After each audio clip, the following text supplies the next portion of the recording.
Salut! Il y a des gens qui passent au 4 blind directement avec mon tuto AD pour faire les centres en 3 styles. Du coup, un truc qui manque dedans, c'est la mémo.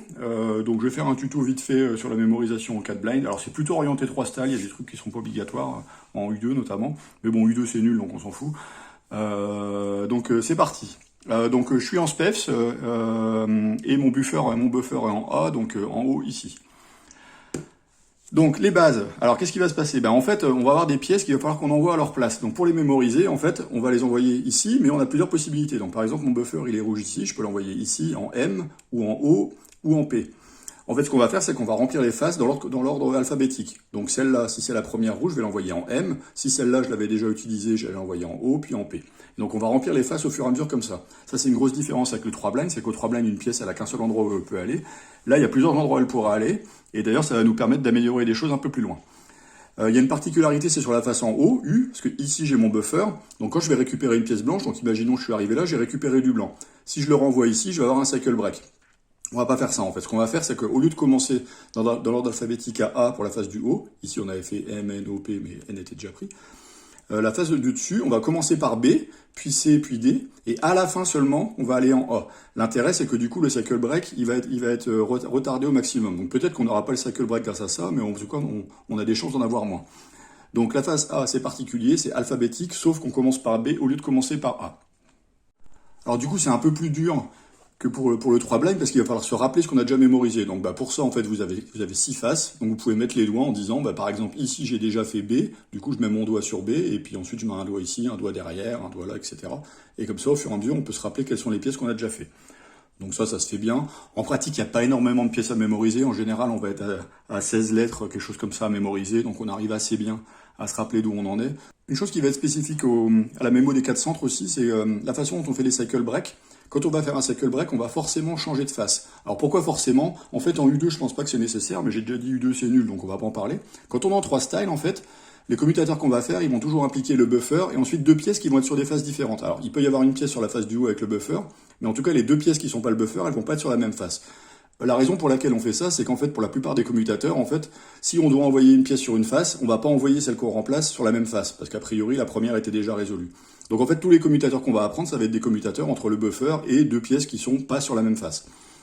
Et du coup, quand on va faire un cycle break, si jamais j'arrive ici, je vais pas cycle breaker en dessous, parce que sinon j'aurai un commutateur entre 2 pièces ici. Alors c'est pas des pièces de la même couleur parce que c'est un cycle break, mais quand même elles sont sur la même face. Du coup, quand je vais arriver ici, si je cycle break, je vais le faire sur une autre face.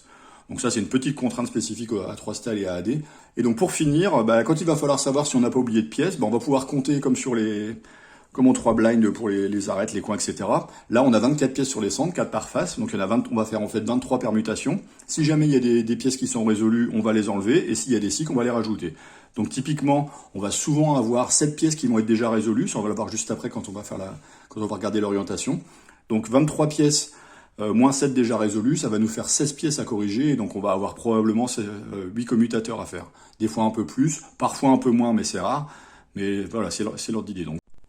Alors premier exemple, donc j'ai pris un mélange sur Size Timer, donc là c'est un mélange complet. Donc là il faut qu'on regarde l'orientation. Alors comment on peut faire? Déjà on va regarder est-ce qu'il y a des faces où il y a 2 pièces. Alors par exemple il y a du jaune, là il y a du bleu, là il y a du orange. Là il y a du blanc. Alors le blanc on va en parler après. Pour l'instant, on va pas trop en tenir compte. On refera l'exemple après en mettant le blanc en haut exprès pour voir ce qui se passe. Donc ce qu'on va faire ici, c'est qu'on va mettre le jaune en bas et le orange à gauche. Alors pourquoi? En fait, il faudrait calculer, mais en pratique, c'est une bonne solution. Donc ici, je vais avoir 2 pièces résolues en jaune en bas, 2 pièces résolues en orange ici, une verte résolue, une rouge résolue et une bleue résolue. Et en plus un blanc. Donc on a quand même beaucoup qui sont résolus. On aurait pu aussi mettre le bleu derrière, mais en fait si vous faites calcul, vous verrez que c'est moins bien, parce que quand on met le bleu derrière, on n'a plus d'orange résolu, on n'a plus de vert résolu, on a toujours les jaunes, mais du coup c'est moins bien. Donc on va se mettre comme ça. Donc voilà, c'est parti, on va mémoriser comme ça, et on regarde ce qui se passe. Donc on a notre buffer qui est ici, il va aller sur la face verte. Là j'ai celle-ci qui n'a pas été faite, c'est I. I ensuite c'est rouge, il va aller à la première pièce non résolue sur la face rouge. Sur la face rouge, il y a M qui est déjà résolu, ça va aller en N. Donc on a IN. Ensuite le bleu, il va aller derrière, où Q est déjà résolu, il va aller en R. R, il va aller devant. On a déjà fait I. J est résolu, ça va aller en K.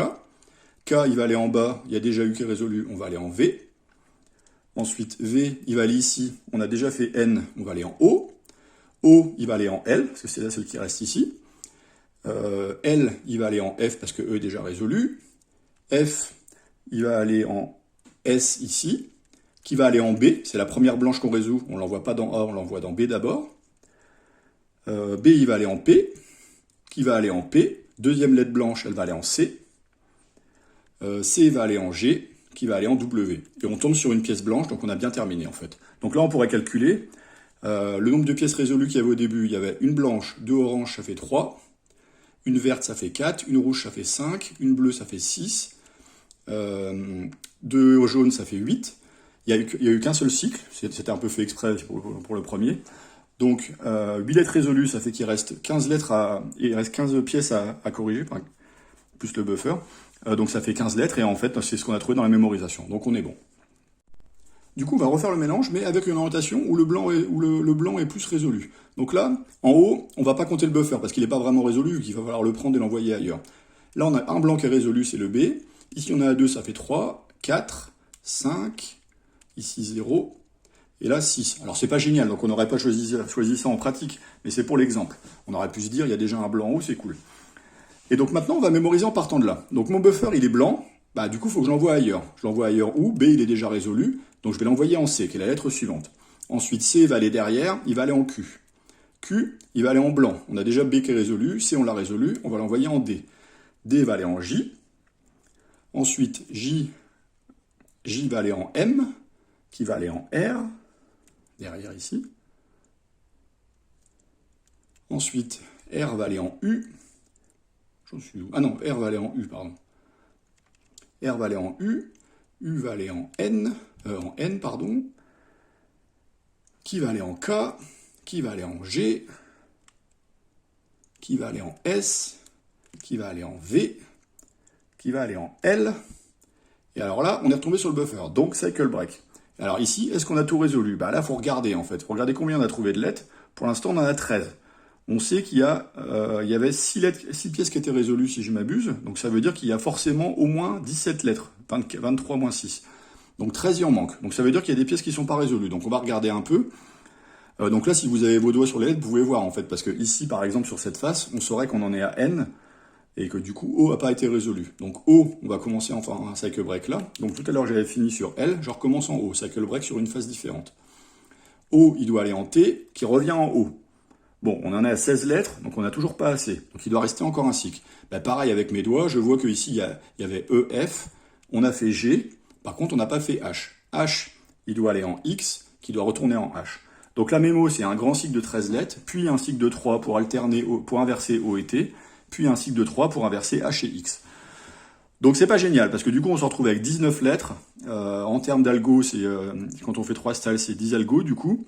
Avec 2 cycles supplémentaires, c'est pas génial. Alors en pratique, les deux cycles qu'on a à la fin avec 3 lettres, en fait, c'est des choses qu'on peut faire plus rapidement parce qu'il suffit simplement de permuter 2 pièces, ça se fait assez bien avec des algos spéciaux, mais quand même la mémo est vachement plus longue.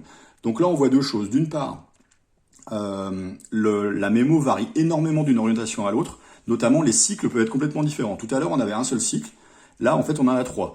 Et en plus, on a vu que le fait d'avoir des pièces blanches résolues en haut, alors en pratique, il n'y en avait qu'une au début, mais il y en a une deuxième parce que dès le premier commutateur, le buffer se retrouve en C. Donc assez rapidement, il y en a une deuxième. Et on a vu au bout de 13 lettres, on avait les 4 pièces d'en haut qui étaient résolues.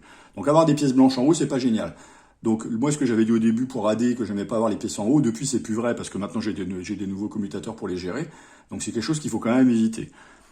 Voilà, donc ça c'était pour le premier exemple. Vous avez vu, il faut quand même regarder l'orientation d'abord et pas trop compter les centres blancs pour décider de comment on oriente. Alors deuxième exemple. Donc là, toujours pareil, on fait le tour du cube et là, qu'est-ce qu'on voit tout de suite? 3 centres bleus. Bon, ça très probablement qu'on va les mettre derrière en fait, parce que ça serait étonnant qu'on trouve un truc mieux. Une fois qu'on les a mis derrière, on va essayer de s'arranger avec ce qui reste. Donc là, on voit qu'il y a 2 rouges, 2 blancs, 2 oranges. Bon, a priori, l'orientation comme ça, elle est bien. Donc on a 3 derrière. 2 ici, 2 ici, 2 en haut aussi, même si c'est pas forcément génial, donc ça fait déjà 9, plus 1 en bas, ça fait 10. Alors ça c'est vraiment beaucoup, hein. C'est rare qu'on en ait autant, c'est souvent, on va dire 7, parfois 8, 9, mais là 10 c'est vraiment beaucoup. Donc on va quand même se mettre dans cette orientation, même si on risque d'avoir éventuellement du cycle break, parce que les blancs sont en haut. D'ailleurs pour savoir si on risque de cycle breaker, on peut regarder où sont les blancs en fait. Celui-là, qui est ici, c'est la 4e lettre de la face d'en dessous en fait, c'est en X. Donc lui, il va pas arriver tout de suite, parce qu'il va falloir d'abord qu'on remplisse toute la face d'en bas. Alors celui-là est déjà résolu, mais donc il va falloir envoyer un jaune ici, puis un jaune ici, puis un jaune ici, avant qu'on récupère la pièce blanche là. Donc ça risque pas de nous faire un cycle break tout de suite. Celui-là, par contre, c'est le I, c'est la première lettre de la face verte. Donc en gros, dès qu'on va récupérer un vert, et d'ailleurs ça va être le premier buffer, il va arriver là, on va tout de suite remplir le B. Et après, quand on aura fait 3 jaunes, on va récupérer cette pièce-là et remplir la face O. Donc on va avoir un cycle break, mais peut-être pas tout de suite. Par contre, la face blanche va être à 3/4 remplie assez rapidement. Bon, ces calculs-là, on va pas les faire pendant la mémorisation. On va simplement... là, je voulais juste regarder pour illustrer un peu le truc. Donc c'est parti, on va mémoriser. Donc, mon buffer, il est ici, il va en I, qui va en B, B, il va en U, qui va en N, qui va en V, qui va en J, J qui va en Q, on a fini la face de derrière, c'est bien, comme ça j'aurai plus besoin de retourner le cube parce que c'est pas très pratique. Q, donc on a déjà fait U et V, il va en X, et là on a un cycle break, parce que X, il arrive ici. Donc on est quand même arrivé assez vite, hein. Au bout de 8 lettres, on a déjà fini la face du haut. Donc là on va cycle breaker, bon on va regarder où on en est, la face ici on n'a rien fait par exemple, donc on va commencer par celle-là tant qu'à faire, parce que là il reste beaucoup de pièces à résoudre, donc il y a peu de chances d'avoir un cycle break. Donc on va faire F, qui va en K, qui va en O, qui va en F. On a refini le cycle break. Bon, ok. Qu'est-ce qu'il nous reste? En fait, il nous reste juste G et L. Donc on peut faire LGL ou GLG. Pas important. Bon, c'est pas génial. On a 17 lettres, 9 algos, 2 cycles supplémentaires. Alors il y a encore un cycle avec 2 pièces à inverser. Là, c'est G et L, comme tout à l'heure. Donc je vous ai dit, ça peut se faire avec un algo spécial, genre Niklas. Mais bon, la mémo est un peu plus longue que ce qu'on espérait, en fait, parce que 10 centres résolus, normalement, on peut espérer avoir simplement 7 paires. Là, on en a 9. Donc, ce qu'on va faire maintenant, c'est qu'on va regarder comment faire pour éviter tout ça. En gros, réduire le nombre de cycle break. Donc, je vous ai dit tout à l'heure, une des spécificités des centres, c'est que, en fait, les pièces peuvent aller à plusieurs endroits. Donc, en fait, quand on va avoir des cycle break, on va pouvoir s'en servir pour essayer d'éviter de refermer les cycle break trop vite. Donc là, tout à l'heure, ce qui s'est passé, en fait, c'est qu'on a redémarré un cycle en F, qui a été en K, qui a été en O, qui est revenu en F. Et du coup, on a fait 4 pièces et on a recycle breaké. Ce qu'on peut faire, en fait, c'est dire, au lieu de l'envoyer en F, je vais l'envoyer en G. Et là, je vais continuer, en fait. Quand je vais arriver en G, je vais récupérer L, qui, lui, va aller en F. Et du coup, là, j'ai fusionné les 2 derniers cycles, en fait. Au lieu d'avoir un cycle de 4 lettres et un autre cycle de 3, en fait, j'en ai un seul de 6. Alors, comment on fait pour mémoriser ça? C'est un peu compliqué, parce que du coup, on a dit, je vais commencer un cycle en F, ensuite j'ai été en G, et ensuite je suis retourné en F. En fait, vous allez simplement utiliser les lettres dans l'ordre alphabétique. E est résolu. La première fois que je vais utiliser cette face, c'est au début du cycle break, je vais faire F. Et ensuite, je continue dans l'ordre. La fois suivante, je vais en G. Ensuite, il n'y a pas de H. Et simplement, il faut que je me rappelle que quand je vais finir mon cycle, il faut que j'aille en F. Donc en fait, à un instant T, il va simplement falloir se rappeler, est-ce que je suis en train de faire un cycle supplémentaire? Si oui, où est-ce qu'il a commencé? Il avait commencé en F. Du coup, je vais faire F, G et toutes les lettres suivantes de la face. Et à la fin du cycle, quand je récupère du orange, je l'envoie en F. Donc en fait, il faut simplement se rappeler de cette lettre F. Alors c'est pas très dur en fait, parce que à un instant T, on n'a qu'un cycle qui est ouvert, du coup il y a une seule lettre qu'il faut se rappeler en fait, c'est le F. Et aussi les cycles, il n'y en a pas beaucoup en fait. Là on a vu des cas qui étaient pas cool, il y avait 2 cycles, alors si vraiment on n'a pas de chance, on pourra avoir 3 cycles, mais en fait à un instant T, il y en a toujours qu'un qui est ouvert. Donc c'est la lettre du début de ce cycle-là qu'il faut se rappeler. En général, vous en avoir un à la fin, un cycle supplémentaire, vous n'allez pas en avoir 15, donc c'est pas très grave. Donc on va utiliser ça en fait, pour retarder le cycle break, comme on l'avait fait sur la phase U, où on envoyait en A au dernier moment, là, quand on a commencé en F, on va pas renvoyer en F tout de suite, on va remplir la face, et à la fin, on va retourner en F, en se rappelant que c'est en F. Et donc là, en faisant ça, on est passé à 16 lettres avec 8 algos et un seul cycle supplémentaire. Donc c'est un peu mieux. C'est pas encore idéal, on aurait voulu avoir un peu moins, mais c'est déjà pas mal. Troisième exemple, donc là, on va regarder l'orientation. Donc j'ai 2 jaunes ici, là j'ai rien, là j'ai du rouge, là j'ai du blanc, là j'ai du bleu. Alors qu'est-ce qu'on peut faire? Si on se met avec le jaune en bas et le rouge ici, hop, là on est peut-être pas mal. On a 2 jaunes ici, un vert, un rouge, 2 bleus. Et 2 blancs aussi. Bon, de toute façon, comme on veut mettre les jaunes, on va forcément avoir les blancs qui sont bien placés. Quitte à ce que les blancs soient bien placés, autant qu'ils soient comme ça, plutôt qu'il y ait le buffer. Ça nous fera une pièce de plus de résolu. Donc là, on a 2 en haut, 2 derrière, 2 en bas, ça fait 6, un devant, et un ici, ça fait 8. Donc 8 pièces, donc c'est pas mal quand même. Hein. Alors par contre, vous allez voir, cette mémo, si on fait tout en débutant, serait vraiment l'enfer. Donc là, on va oublier ce qu'on a raconté sur les cycle breaks juste avant, on va le faire bêtement, et après, on va voir, on va utiliser ce qu'on a vu juste avant. Donc, on commence. Lui, il va en E, qui va en I, qui va en M, qui va en B. B, il va en S, et là, cycle break. Donc, cycle break, on va recommencer où je veux. Par exemple, on peut commencer, donc on a fait I, J, il est déjà fait. Donc, on va commencer en K. K, il va où? Il va en T, qui revient en K. Bon, super. Ensuite, on va recommencer ailleurs. Donc, par exemple, on a fait E, on va faire F. F, il va aller en O, qui va aller en V, qui va aller en L, et qui va retourner en F. Encore un cycle break. Après, on peut prendre P, qui va en G, qui va en P, et à la fin, on a H, X, H.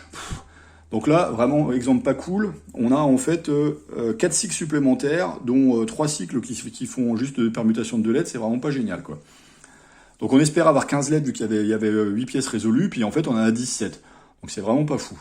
Donc là, on va le refaire maintenant en utilisant ce qu'on a dit avant, à savoir essayer de ne pas fermer les cycles trop vite. Alors le début va être pareil, on a toujours E, I, ensuite M, B et S. Et c'est là qu'on va changer les choses, en fait. Là, on va redémarrer en K. K, on va l'envoyer en T. Mais par contre, T, comme on a commencé un cycle en K, on ne va pas l'envoyer en K, on va l'envoyer en L. Et donc, en l'envoyant en L, là, on va arriver en F, qui va aller en O, qui va aller en V. Et là, on a du vert. On est déjà arrivé en L, donc on a rempli la face. Donc là, on va refermer le cycle. On va arriver en K. Et à la fin, qu'est-ce qu'il nous reste? Il nous reste encore P, G, P et H, X, H. Bon, c'est pas cool, c'est pas extraordinaire, mais au moins on a fusionné 2 cycles. Tout à l'heure, on avait un cycle de 3 lettres et un cycle de 5 lettres. Là, on n'en a plus qu'un de 7, donc on a gagné une lettre, c'est déjà mieux. Donc, est-ce qu'on peut faire un peu mieux que ça? Eh bien, justement, c'est la suite. La suite, c'est qu'en fait, on peut aussi skipper des targets quand on voit que ça va cycle breaker. Donc, précédemment, ce qu'on a fait, c'est qu'on a cycle breaké à un endroit, mais à l'intérieur du cycle, on va simplement changer la façon dont on remplit les pièces pour ne pas refermer le cycle. Maintenant, on va essayer de faire en sorte de ne pas ouvrir de cycle. Donc pour faire ça, qu'est-ce qu'on peut faire? En fait, quand on cycle break, donc par exemple tout à l'heure, on avait cycle breaké en K, on aurait pu cycle breaker en L en fait. Alors si on fait ça, il faut faire attention parce que du coup on a traité I, I est résolu, mais par contre on a ignoré K. Donc il va falloir s'en rappeler parce que si on traite L, il faudra traiter K. Donc là on n'est plus dans l'ordre alphabétique. Mais si on le fait un petit peu de temps en temps, ça va quand même être pratique. Donc là on va recommencer. Donc le début est le même. E va en I, qui va en M, qui va en B. Tout à l'heure, on avait été en S et on avait un cycle break. On va aller en T. T, il va aller en K, qui va retourner en S. Donc là, on a inversé S et K. Et qu'est-ce qui s'est passé, en fait? On a fusionné le cycle qu'il y avait en gros entre K et T avec, alors c'est un cycle qu'on avait dans la première mémorisation débutant, on l'a fusionné avec le premier. Donc on a gagné une lettre. Donc tout ça, simplement, il faut se rappeler que au lieu de prendre S, j'ai pris T. Et du coup, quand j'ai fini ça, il faut que je retourne en S, absolument. Bon, là, on a un cycle break parce qu'on n'a pas d'autre solution. Maintenant, qu'est-ce qu'on peut faire? On va redémarrer. Si on démarre en F, donc F, il va aller en O, O va aller en V, et là, V, il va aller en L. L, il va aller, on va pas le retourner en F, on a démarré un cycle break en F, donc on va pas retourner en F, on va aller en G. G va aller en P, qui va aller en H, qui va aller en X, et là, on finit le cycle, on retourne en F. Donc là, on n'a plus que 2 cycles. En fait, on n'a plus que 16 lettres. Donc au début, on en avait 19. Ensuite, en faisant les cycle breaks qui ne referment pas, qui finissent de remplir où on finit de remplir la face avant de faire refermer le cycle, on était passé à 18. Et là, on est passé à 16. Donc là, on est beaucoup mieux, en fait, parce qu'on sait qu'on avait 8 lettres résolues. Donc ça veut dire 15 lettres. Et là, on a un cycle, donc on en a 16. Et donc, concrètement, qu'est-ce qu'on a fait de compliqué? Quand on a ouvert un cycle en F, on a rempli la face de gauche avant de retourner en F. Et quand on devait cycle breaker en S, on a cycle breaker en T, et du coup, on a fini de remplir la face en S. Donc c'est pas très compliqué en fait. En gros, il y a 2 choses qu'il va falloir se rappeler pendant la mémo. Sachant que la mémo, elle est pas très longue. S'il y a 8 paires à générer, ça va pas vous prendre 10 minutes. En pratique, là, les 2 choses à retenir étaient dans le cycle différent. Il y avait le fait d'avoir zappé S pour passer à T, c'était pendant le cycle, le premier, le cycle normal. Et le fait d'avoir commencé à F et ensuite d'être passé à G puis à H et d'être revenu, ça c'était pendant le 2e cycle. Donc c'est facile de se rappeler une info de ce genre-là pendant chaque cycle. Mais en pratique, elles peuvent arriver pendant le même cycle. Ça va dépendre de comment ça se passe. Donc, ça peut arriver, mais ça fait quand même pas beaucoup d'infos à se rappeler. Et puis, si jamais ça fait trop d'infos, bah, vous le faites pas, vous aurez une mémoire un peu plus longue, et puis voilà, quoi. Alors, pour finir, on va revenir sur le deuxième mélange et voir ce qu'on peut faire avec ce truc-là. Donc, l'idée, c'est de skipper des targets pour éviter les cycle breaks. Donc, si on reprend le deuxième mélange, on avait en fait lui qui allait en I, qui allait en B, ensuite qui allait en U, qui allait en N, qui allait en V, qui allait en J, qui allait en Q. Là, on a fini là derrière.